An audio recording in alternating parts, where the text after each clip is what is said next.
Eddy kenzo go wali mulukwe olwatsa Plilly Bongole Lutaaya kuba enzira gye wazzeemu oluyimba lwe kiragira ddala nti ebyo ebintu wali obimanyiiko. Bannaye abantu banyiivu ku sayidi ezayo. Bali Black avudde mu mbeera olw'oluyimba jjajja ichuli kati amukuba oluyi bannange yate ye full figure mukwano akyali bulala ne gravity bino byo simanyi nti oba byakugwa naye nga mugamba muti akansubire muli bulungi bamenye enkola yaffe mpasa vidiyo eno mugimpeereka like n'ensala mukwano gwe wenna atanaba kusubscribe ngano ku buyinza ne Shasuvia nti mukwano subscribinga era onyigene mu notification bell oleme kusubwanga buli kintu kyonna kimba nteekakayo. Bannange ye mukwano Eddy kenzo kaana kambaata crying baby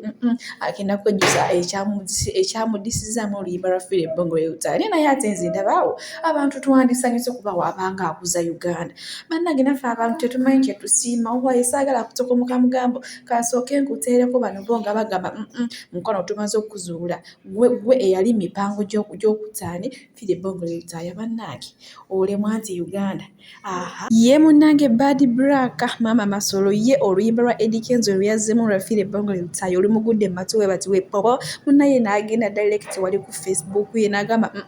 munnange Eddy kenzo abafamire bo bandirowooza enzira gye wazzeemu oluyimba lwe bandirowooza nti wali mu luko olwokutaani olwokutta omugenzi Plilly Bongole Lutaaya ne bannaye kwegamba kyo kiri eyo buli omu ayogera bibye abasanyuse basanyuse abanyize banyize ati munnange waali birese ati biki ati munnange weebala okutunda Uganda. Bannaye kyolina omanya buli omu ayogera bibye naye oma bagamba omweyogereze takusuuza kayazi kwama Eddy kenzo big up genda mu maaso kola kyoyagala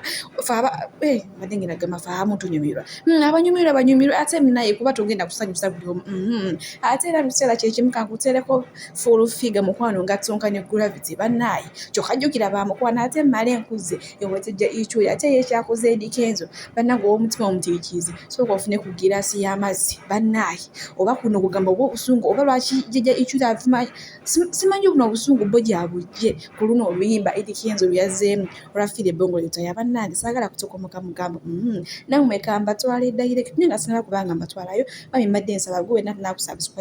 subscribinga likinga sharinga ate vidiyo esobole okweyongerayo nsobole okufuna ate amaanyi amalala agabaleetera ebyokya wano ku buyinza ne Shasuvia news. Bannange kambi batuuseeko mu bujjuvu gwe gravity si gwe mulungi anyuma okulaba obolooga buli kaseera obeera please tewali nsonga lwaki obologera ku bantu gravity onoonya okutuka era mutegeke tishu kigenda kabano kibega emimwa ng'omuntu amazeewo mwe wafenza nyine emmotoka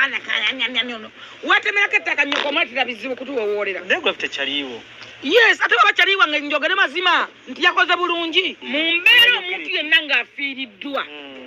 totale oba accident ogisanze oba kiki osooka nozza ebirala byonna ebbali nomugamba oh my brother sorry kuba kulifiirwa kutokomokera ssente z'omuntu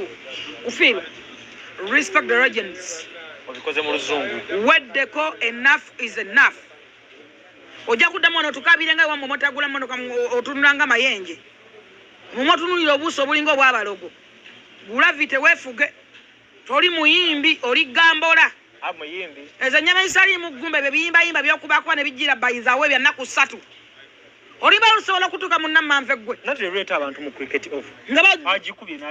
musajja gwe wuliriza siteegi oba yayitamu kabako shata kasajja gwe akatunulanga obuttiba butemere kakati ddala kenzo wagenza okulaba mu nnyimba zonna ze wali osse ku nsi eno ennyimba ze wali osse wagenza olabanga n'olwa Plilly Lutaaya tolina kyaddukolerako olutwale weefudde walumbe wa nnyimba kenzo kati nnyinza okuyita walumbe w'ennyimba nti otwala zinyuma kiki ekyakututte okwate vidiyo wanditugambye nti oyagala ku vidiyo ya tourism mu Afirika naye oyagala tambuliramu nituteekamu oluyimba lwa Boni ne Afirika naye n'ogenda naye bannange simanyi kati ttiimu yegenda weza simanyi kenzo izirake kenzo mumuwalana naye nga mutuufu oyagala ogauntu kati tukuwalanako ekyo kati woowulira Boni ne Afirika gwe wayimbye notekawo wa bebe kuru notekawo wa Plilly Lutaaya gwowulira ddala nga wayimbye oba wayazinye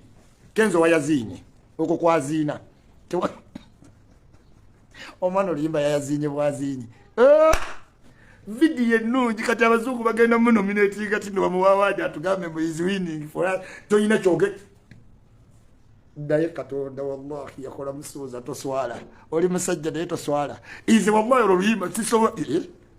ngompolo oluyimba ngoli producer ngaze ndukiriza toswala musajja gwe. How can you make a song like that?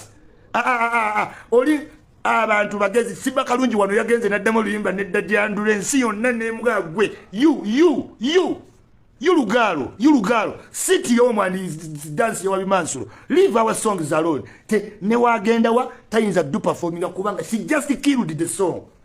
Stop being Walumbe of all our songs. Kati mwefudde ba Walumbe mutwala zinyuma.